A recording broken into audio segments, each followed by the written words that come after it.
keadaannya itu apakah dia dengan terang-terangan atau dirahasiakan. Problemnya kemudian bagaimana dengan kondisi yang kita hadapi. Sebenarnya ayat dalam Al-Quran ini tugas kita sebagai seorang pengkaji dan menjadikan Al-Quran sebagai pedoman ini adalah kita cukup untuk bermuhasabah. Karena ayat-ayat Al-Quran yang Allah hadirkan ini bukan tujuannya untuk kemudian kita menunjuk orang masuknya ayat ini Jadi karena kita tidak pernah tahu, apalagi tadi disebutkan mayyartadda an dini, dia murtad tetapi dia merahasiakannya. Dalam konteks ini kenapa orang munafik itu dianggap sebagai lebih berbahaya? Dalam bahasa kita menyebut musuh dalam selimut, karena nampaknya adalah sama, tetapi justru dia sesungguhnya, apa bahasa kita, musang berbulu domba, musuh dalam selimut.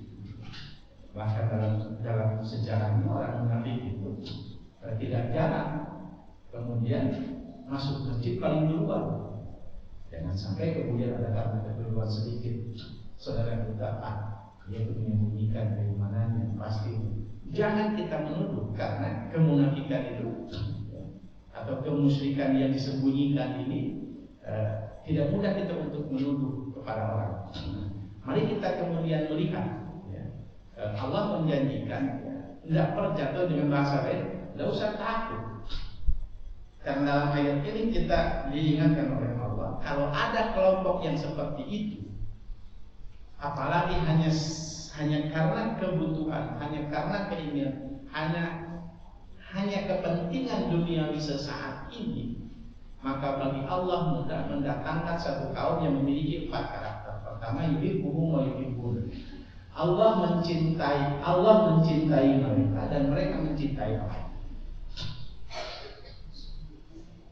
Lagi-lagi persoalan kalau kemudian kita mau bicarakan kecintaan Allah kepada seseorang itu juga tidak mudah untuk mengukurnya. Kalau untuk orang lain, lagi-lagi kembali kepada diri kita yang paling mudah.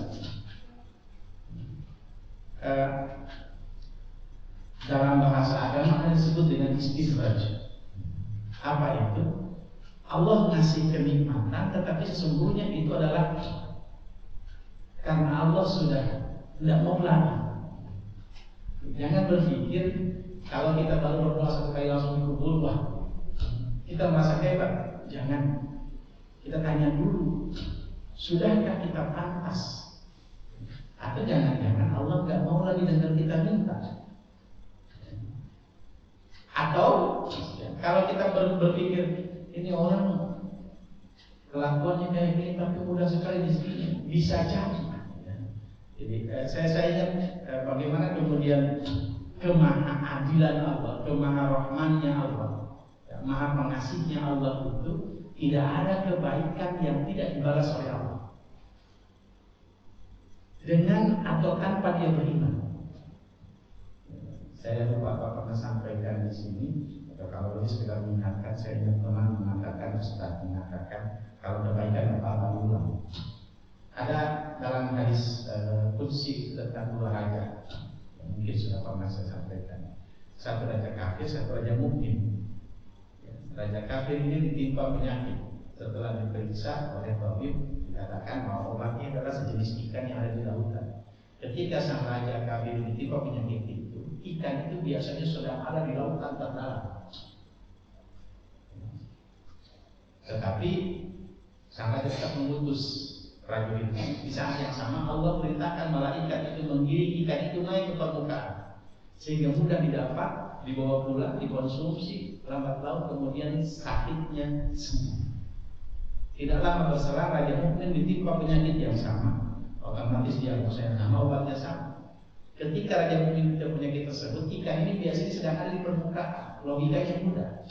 Tapi ketika sang raja mengirim pasukannya untuk mengangkat ikan tersebut, di saat yang sama Allah perintahkan malaikat itu menggiring ikan masuk ke dalam lautan, sehingga pulang dengan tangan hampa. Lama meninggal. Malaikat yang lain bertanya, ya Allah, apakah keputusan Engkau itu sudah tepat? Ya, jadi bukan protes, mereka itu tidak punya protes karena tidak punya nafsu, cuma mau konfirmasi, bertanya. Kata Allah, iya. Apa kata Allah dalam hadis qudsi disebutkan dalam hadis itu? Adapun raja kafir dengan kekufurannya, dia telah berbuat baik, dia banyak kebaikannya. Maka ketika aku berikan obat untuk sakitnya, maka aku sudah balaskan akan kebaikannya. Maka ketika dia mati dengan kekufurannya, bagiku mudah untuk memasukkannya ke dalam neraka. Sementara Raja Mukmin, kata Allah, dengan keimanan dan kesalehannya, dia pun pernah berbuat salah. Ketika aku berikan sakit dan dia sabar dan tidak ada, dan aku tahan untuk obatnya, lalu kemudian dia sabar menerima itu, maka itu menjadi kafarah, menjadi penghapus dari dosanya, sehingga bagiku mudah untuk memasukkannya ke dalam surga. Apa yang saya ingin sampaikan dalam konteks ini? Jadi yuhibbuhum wa yuhibbuna. Mencintai Allah, mencintai kita itu ragam caranya sesuai dengan kebutuhan dan kepentingan kita. Dalam banyak keterangan kecintaan Allah itu karena memang Al-Quran sering menggandengkan perintah untuk beribadah kepada Allah dengan berbuat baik kepada orang tua itu digandengkan. Sama, mirip atau sama bisa dianalogikan seperti ketika orang tua mencintai anaknya. Anaknya mau gula-gula, orang tua tidak kasih, karena itu bukan kebaikan. Sampai nangis tetap tidak kasih karena orang tua melihat kemaslahatan. Jadi bisa jadi ada orang mukmin merintih meminta itu, tapi Allah tahu kalau itu dikasih tidak bermaslahat, maka Allah tertahan. Berarti itu adalah kecintaan Allah. Wa yuhibbuna, dan mereka juga mencintai Allah. Wujud mencintai Allah itu adalah qul in kuntum tuhibbunallaha fattabi'uni. Kata Nabi, ikuti aku. Jadi cara mudah kita mengukur kecintaan kita kepada Allah itu seberapa kita mencintai, seberapa kita mengikuti Rasulullah SAW. Kalau saya tarik dalam konteks sekarang, ini kita di bulan Muharram. Ini kita di bulan Muharram. Besok, lusa, dan hari berikutnya 13, 14, 15 Muharram, ayam mubin. Bukan hanya sekedar ayam mubin yang merupakan sunnah setiap bulan, tetapi ini Muharram. Muharram disebut oleh Nabi adalah afdhalus siyam ba'da Ramadan, syahrullah al-Muharram. Salah satu ibadah yang paling utama setelah bulan Ramadan berpuasa itu di bulan sekarang. Bahkan 2 hari, 3 hari lalu, 2 hari lalu, Rabu dan Kamis, Asyura dan Asyura itu adalah salah satu bentuk sunnah. Misalnya, atau dalam bentuk sosial bagaimana Nabi bersikap. Nanti kita akan masuk dalam berikutnya. Jadi yuhibbuhum wa yuhibbuna, atau yuhibbuhum wa yuhibbuna. Allah mencintai mereka dan mereka mencintai Allah. Yang kedua disebutkan di sini, adillatin 'alal mu'minin, aizzatin 'alal kafirin. Lemah lembut terhadap sesama orang Islam, kemudian tegas kepada orang-orang kafir. Ya, tegas itu bukan berarti toleran. Tegas itu ada batasannya. Kalau dalam konteks Al-Quran, laku dihukum wajib. Kalau kafirun itu jawaban. Kalau masalah ketauhidan, tidak ada kompromi. Tapi masalah sosial, ya, dalam masalah sosial, misalnya, ya, mereka memang punya komunitas, mereka berhak untuk melaksanakan ajarannya, silakan. Mereka punya tempat ibadah, silakan. Tetapi kapan kemudian ada bentuk pelecehan, ada bentuk gangguan, ada bentuk banyak hal yang kemudian itu menyangkut prinsip-prinsip keagamaan, itu disebut dengan aizzah. Ya, aizzah tidak lakukan, tegas. Ya. Jadi ada batasan-batasan sosial kemasyarakatan, dan itu bukti. Ya, masyarakat Madinah itu adalah ketika Nabi berada di Madinah, itu adalah bukti bagaimana kemudian mereka Di Madinah bukan tidak ada Yahudi, bahkan mereka yang meyakini keyakinan pun tetap bisa selama kemudian taat dengan aturan. Selama taat dengan aturan, mereka tetap boleh untuk menjalankan agamanya. Kemudian yujahiduna fi sabilillah. Nah, ini sebenarnya rangkaian dari yang kedua. Kalau sudah menyangkut masalah prinsip-prinsip agama, mereka siap untuk berjihad. Tentu jihad tidak hanya selalu dimaknai sebagai mengangkat senjata. Jihad tidak selalu diperhatikan sebagai perang. Apalagi kalau kemudian kita kembali bahwa salah satu hal yang diingatkan oleh Allah dalam surah At-Taubah, "Falau lana fa'udhu dikirfati minkum ta'ifatun yatafaqahu fiddin." Jangan sampai kemudian semua fokus kepada itu lalu kita lupa bahwa setelah kemudian nanti ini memiliki kemenangan, ada generasi yang harus kemudian diperhatikan. Maka harus ada kelompok yang fokus dalam konteks menuntut ilmu dan siap untuk kemudian membagi kepada generasi-generasi sesudahnya. Nah, dalam konteks yang kedua tadi, adillatin 'alal mu'minina izzatin 'alal kafirin, di surah Al-Fath ayat terakhir itu, Muhammadur Rasulullah walladzina ma'ahu asyiddaa'u 'alal kuffar ruhama bainahum. Asyiddaa'u 'alal kuffar ruhama bainahum. Tegas kepada orang kafir, penuh kasih sayang dan sesama. Tentu memang cukup mengerikan kalau kemudian kita mendapati terbalik. Hanya karena perbedaan yang tidak prinsipil dalam agama kita begitu luar biasa, bukan tegas, keras, bahkan kasar terhadap sesama. Justru malah penuh terlihat kasih sayang dengan orang lain yang misalnya jelas-jelas terbukti ada unsur pelecehan terhadap agama. Mudah-mudahan itu terjawab. Yang terakhir ya, wala yakhafuna laumata laim. Mereka tidak pernah takut dengan hinaan, cemoohan atau apapun bentuknya. Jadi dicaci, dihina ya apapun, toh hinaan orang tidak akan menurunkan. Karena kalau Allah yang mengangkat derajat kita, maka tidak akan ada yang bisa merendahkan. Jadi jangan terlalu menghabiskan energi karena celaan hinaan dari orang lain. Apalagi kalau kemudian hinaan itu menyangkut individu kita. Tetapi kapan kemudian itu menyangkut agama, Nabi itu rahmat.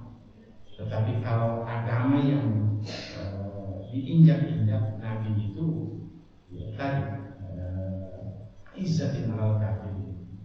Tapi kalau individunya, bagaimana kita baca sirah nabawiyah sikap Nabi, pemaafnya Nabi. Kita tahu kisah yang paling sangat luar biasa itu adalah orang Yahudi yang buta di pinggir jalan, kerjaannya adalah mencaci Rasul. Setiap hari Nabi justru disuapi. Sampai satu ketika tidak dapat itu, kemudian dia masih bernama hidup dan datang dan mengatakan, "Kau tahu yang menyium kamu setiap hari itu siapa?" Bila tidak tahu, itulah yang orang yang selalu kau caci setiap hari. Bagaimana Nabi kalau hanya unsur masalah pribadi dicela, dihina, bahkan seperti kasus seperti tadi itu, nah, kita tidak perlu takut dengan celaan orang karena sehebat apapun orang yang mencela, kalau itu tidak ada dan memang Allah ingin mengangkat, bagi Allah mudah. Sebaliknya, jangan kita lupa dengan pujian, justru karena dengan pujian kita kemudian bisa mengakibatkan kita hati-hati. Oleh karena itu, setiap kritikan apapun, bahkan yang terkasar sekalipun, anggaplah itu sebagai obat untuk kemudian menguatkan kondisi kita. Dari Fadlullah yu'tihi man yasha. Itulah karunia Allah yang Allah berikan kepada siapa yang Allah kehendaki. Wallahu wasi'un alim, Allah maha luas dan Allah maha mengetahui. Artinya apapun yang ada dan hadir dalam konteks kehidupan kita, yakinlah kemahaluasan Allah, kemahatauan Allah, apa yang Allah hadirkan dalam kehidupan ini adalah sesuatu yang terbaik, karena Allah tidak akan pernah berbuat zalim kepada siapapun. Tentu tugas kita adalah mengintrospeksi diri, mengoreksi diri. Sudahkah kita menjadi pribadi yang berhak untuk mengatakan bahwa kita termasuk kelompok dalam apa yang disebut oleh ayat yuhibbuna, mereka orang-orang yang mencintai Allah. Sekali lagi, wujud kecintaan kita kepada Allah itu adalah mengikuti Nabi, dan mengikuti Nabi adalah mengikuti dalam segala aspek kehidupan dan sikap Nabi dalam berbagai wilayah kehidupannya. Bagaimana Nabi berinteraksi sosial, bagaimana Nabi beribadah, bagaimana Nabi berkeluarga, dan seterusnya. Tentu hal-hal seperti ini adalah hal yang mudah-mudahan kita termasuk dalam kelompok yang memiliki 4 karakter yang disebutkan tadi: dicintai dan mencintai Allah, kemudian lembut terhadap sesama, tegas terhadap orang-orang kafir, kemudian senantiasa berjihad, senantiasa bersungguh-sungguh dalam menjalankan nilai-nilai ajaran agama ini dengan cara apapun dan dengan tugas kita di masing-masing disiplin wilayah kehidupan kita, dan tidak menghabiskan energi untuk kemudian memikirkan celaan dan tidak lalai hanya karena kemudian dipuji. Itulah sebabnya kenapa Anda mengajarkan kalau dipuji alhamdulillah. Kita dipuji karena Allah tutupi kekurangan kita sehingga kita layak di hadapan orang sebagai orang yang baik. Padahal kalau Allah berkata, kata para sufi, kita akan mampu membawa muka ini berjalan di hadapan sesama kita. Saya kira itu yang bisa saya sampaikan terkait ulasan ayat ini. Jika ada hal-hal yang didiskusikan, bisa waktu ke depan saya silakan.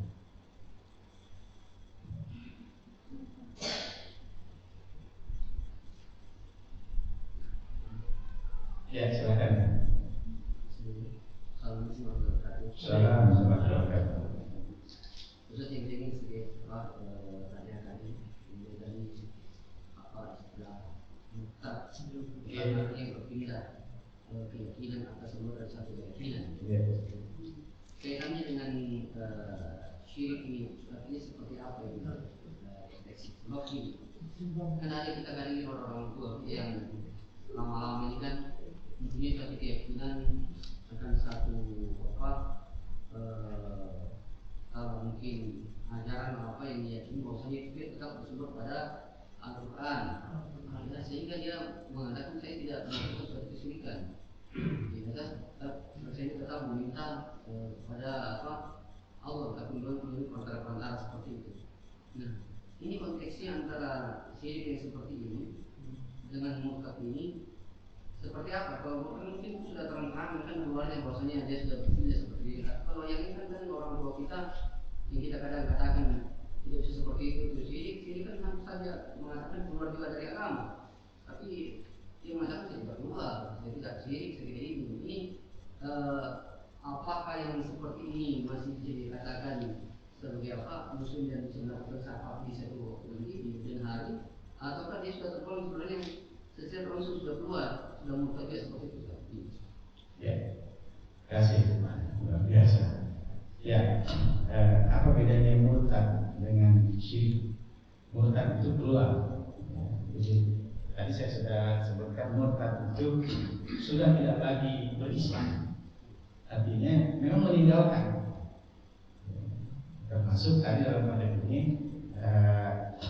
kalau pemahaman saya sembunyi-sembunyi itu, ya ketika di hadapan saudaranya dia masih memperlihatkan seolah-olah beriman, maka munafik itu masuk dalam kategori itu, karena itu sesungguhnya sudah bukan muslim dan ancamannya tidak di aspal ya, dengan